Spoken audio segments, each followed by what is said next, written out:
Octave Mirbeau, La tristesse de Maître Pitot.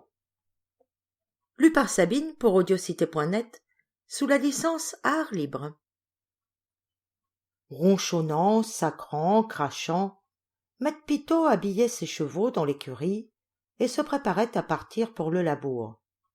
Une lanterne au vitrage de corne éclairait le plafond entre les planches crevées, duquel pendaient des mèches ébouriffées de foin, et sur les murs sordides éclaboussés de purin se mouvait l'ombre démesurée des bêtes. Louise, la servante, se montre à la porte de l'écurie. « Hé, nous t'mette !» appela-t-elle. « Nous t'mettre !»« Quoi qu'il y a corps ?» demanda Maître Pitot, en train de rassembler les traits de corde de l'attelage et de les rouler en un large nœud. « Quoi qu'il y a encore ? Faut que vous veniez ben vite chez point qu'à la caille. Elle ne veut point se lever. J'ai bio y foutre des coups de sabot dans le derrière, elle ne bouge point. Et puis à souffle, bon Dieu qu'à souffle. Qu'un, et tu dis comme ça qu'elle ne veut point se lever, cette rosse-là? Ben non. Qu'un, attends mais. Maître Pitot décrocha la lanterne et suivit la servante. Au dehors, le matin se levait à peine, tout frileux et tout pâle dans le brouillard, un de ces brouillards jaunes de novembre, sans terre et sans ciel, un brouillard où les arbres et les maisons s'esquissent faiblement, puis s'effacent, se confondent avec l'atmosphère épaissie, décolorée, image attristante du néant. Dans la cour de la ferme, les poules, réveillées au clairon des coqs, picoraient le fumier. Au bord de la mare boueuse, les canards lissaient leurs plumes, et lentement, lourdement, pendant que le pasteur, suivi de son troupeau, s'enfonçait dans la brume, comme un spectre, les vaches sortaient de l'étable, se dirigeaient vers le couchis, meuglaient en allongeant le col, et venaient, l'une après l'autre, se frotter les épaules contre le tronc du noyer, dont les branches dépouillées, ruisselantes de l'humidité de la nuit, s'égouttaient sur le sol avec un bruit de pluie. Pitot pénétra devant la Louise par une porte ouverte, et voici ce qu'il vit. Dans le sombre, au fond de l'étable, chaude comme une étuve, toute pleine de senteurs à la fois âcres et fades, de fumier et de laitage, la vache reposait, couchée sur un lit de fougères fangeuses.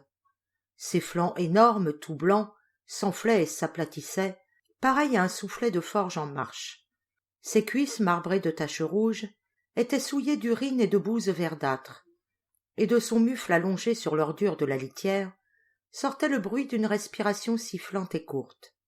Éclairé par la Louise à qui il avait confié la lanterne, Pitot se pencha sur la vache, l'examina minutieusement, lui palpa les membres de ses grosses mains violacées, lui écarta les paupières, découvrant l'œil doux et sans pensée, où brillait un éclat de fièvre. « Na, ma caille, fit-il tendrement.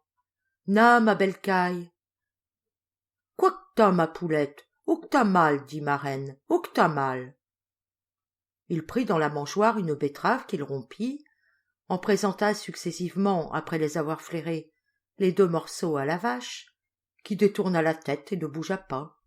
« Qu'un, murmura-t-il.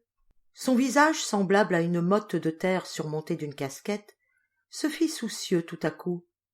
À plusieurs reprises, Maître Pitot se gratta la tête, et il s'abîma en des réflexions profondes et pénibles, pendant que Louise, balançant ses fortes hanches, regardait distraitement l'étable vide et les lourdes charpentes qui se perdaient dans l'angle noir du toit.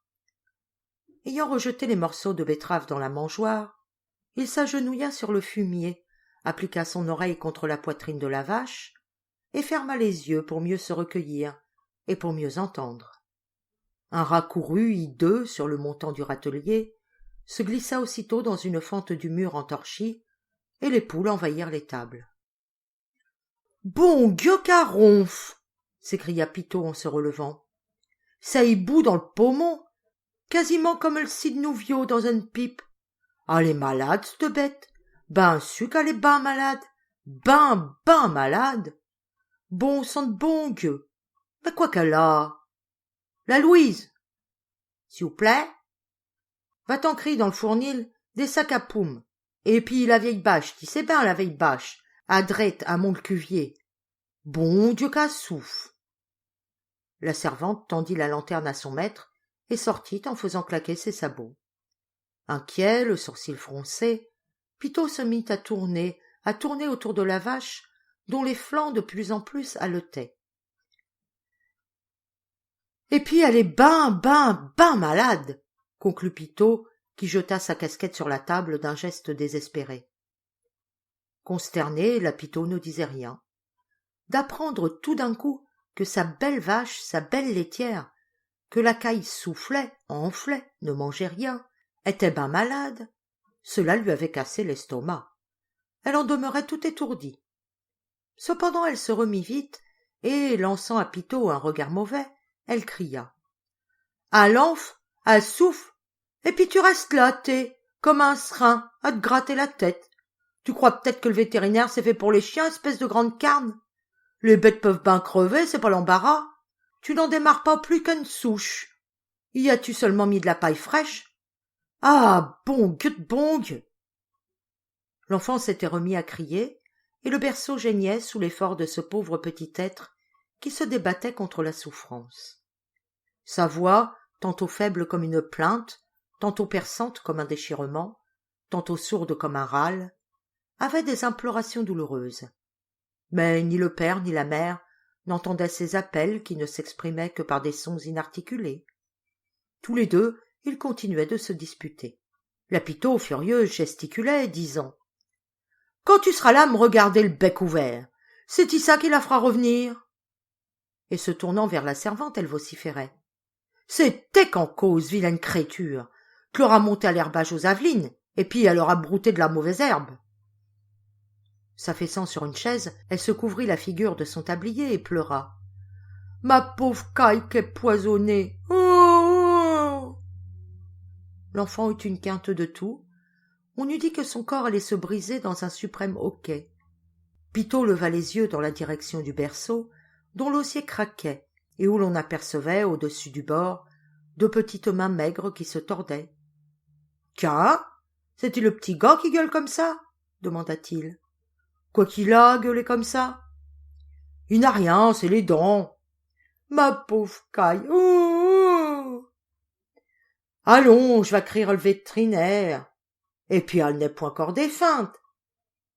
T'as que faire de manger les sangs d'avance.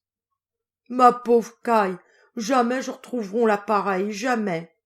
Veux-tu ban de terre, sacré cochon? Attends, je vais te donner le fouet. » Mais la Louise avait pris l'enfant, et pendant que Pitot passait sa blouse, assise près du feu, elle bourrait d'une bouillie épaisse et gluante le petit qui se débattait, vomissait et râlait.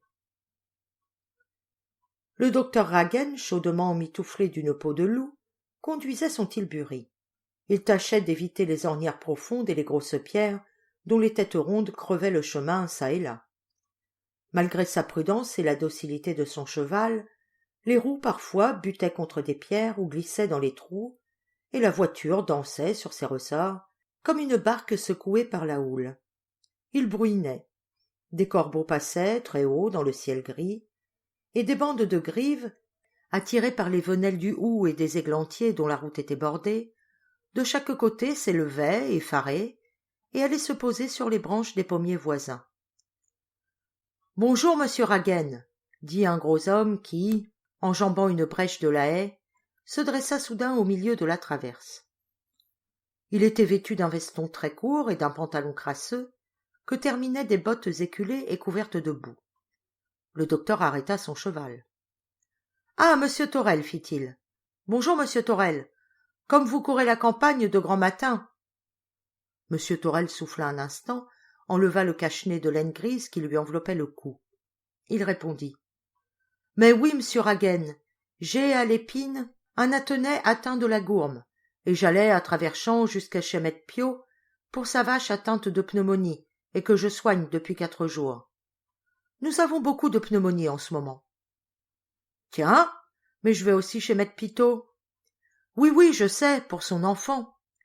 C'est moi qui lui ai conseillé de venir vous chercher. Il me paraît bien malade, son enfant. Mais je ne vous retiens pas, monsieur Ragen. Nous allons faire route ensemble, monsieur Torel. Montez donc avec moi. C'est que mes bottes sont crottées, monsieur Ragen. Ça ne fait rien, allez, monsieur Torel. Enfin, tout de même, monsieur Ragen, avec plaisir. un paysan qui marchait grand train apparut au détour du chemin. « Tiens, mais c'est maître Pitot !» s'écrie M. Torrel, qui avait déjà une jambe sur le marchepied du tilbury. « Eh, maître Pitot! Bonjour, maître Pitot !»« Ben le bonjour, M. Torrel et la compagnie !» fit le fermier qui s'était arrêté et se découvrait respectueusement. « Eh bien, et notre vache ?» demanda le vétérinaire. « Vous êtes ben honnête, M. Torrel. Elle est morte à ce matin. Bon Dieu, oui. Le temps de remettre une douve neuve à une pipe, et puis elle a passé. J'allais aux chevaux pour vous dire ne point vous déranger. Elle est morte, quoi. » Il eut un geste de colère. « J'en le malheur. Il y a 3 ans, j'en perdu 2 poulains et un vieux, sauf tout votre respect. L'année dernière, il nous a crevé une jument qui était pleine. Ce coup-ci, on ne sait point comment ça s'est fait. Toutes les poules ont péri. Et puis, à cette heure, c'est une vache, une belle vache, une vache bien râle, tout à fait râle. Il n'y a pas de bon Dieu, M. Torrel. Bien sûr, il y a un sot sur nous. Il y a un sot. On moutera point de l'idée qu'il y a un sot. » Pitot frappait la terre du pied et s'arrachait les cheveux. « C'est que ça fait ben de l'argent, toutes ces pertes-là. Ben de l'argent. Et puis le blé ne va point. Les pommes sont quasiment pour rien. Et une sécheresse comme il y a eu, la viande n'a point profité. C'est ben de l'argent. Bon Dieu de bon Dieu. Qui a pu nous jeter un sot ?» ?»« Et l'enfant ?» demanda M. Raguenne. M. Pitot regarda le docteur comme s'il ne comprenait pas. « S'il vous plaît ?» interrogea-t-il. « L'enfant malade que je vais voir, comment est-il ?»« C'est-y point nous petits gars que vous voulez dire ?»« Mais oui !»« Eh ben, il est mort et tout.